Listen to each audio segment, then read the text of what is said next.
This remote region down under may be full of natural assets, but the real gems in this area lie underground as well as under the sea. Broome is the largest manufacturer of South Sea pearls in the world, and to the north of us is the Argyle diamond mine further up in the Kimberley. Like any region specialising in a niche industry, especially luxury goods, its economy was hit hard by the global slump in consumer spending.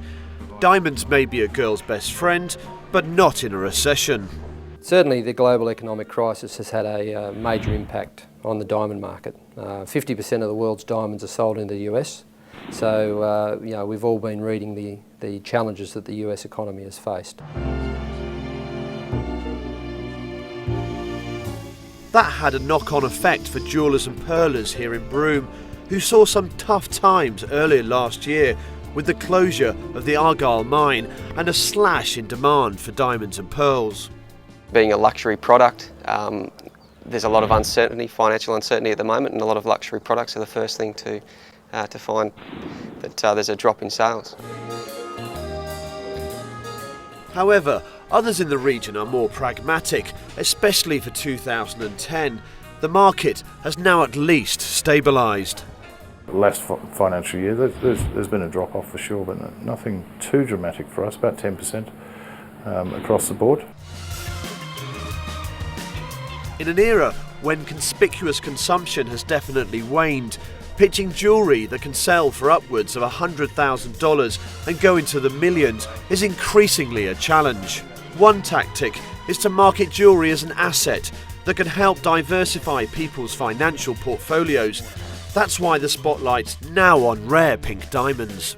I would say that the lessons learned from this current economic situation is that people look more for value and something with an investment notion rather than just buying a piece of decorative jewellery. Pink diamonds are a very rare commodity. In terms of our total production, I think in the 25 years of the tender, we have sold about 1,000 or 1,500 carats of diamonds.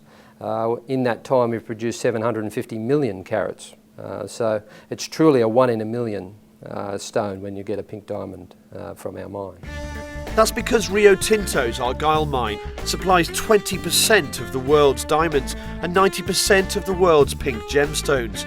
Only 50 carats are produced in an average year, and stones like these are worth an eye-watering $500,000.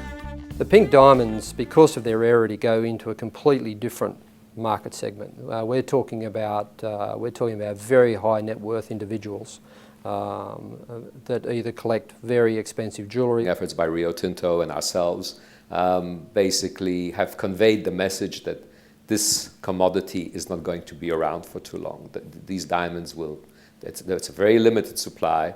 So people are buying with the notion of perhaps an investment or a store of value, and yet subtle. There's less than 10 years supply of pink diamonds at the Argyle mine, so they look set to become even scarcer and rise in price. For the medium and longer term, diamonds is a great business to be in. New supply into the market in the next 10 years will be very restricted. There are no new mines coming in to the diamond industry. And we do believe that there is a really good growth prospects, particularly in China and India, as the emerging middle class in those economies grow as those economies develop.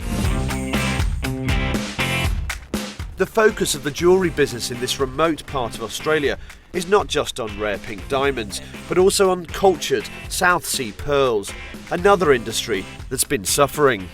Like all industry, the larger companies are slowly starting to take over. Definitely had to consolidate and position ourselves well to come back out when it does turn around.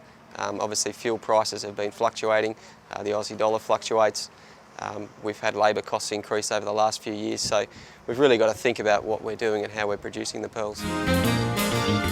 Pink diamonds, South Sea pearls, local gold and innovative jewellery, all marketed to a continual flow of tourists, plays a crucial role in the economy here. By bringing them all together, this part of Western Australia has managed to survive and thrive in the downturn.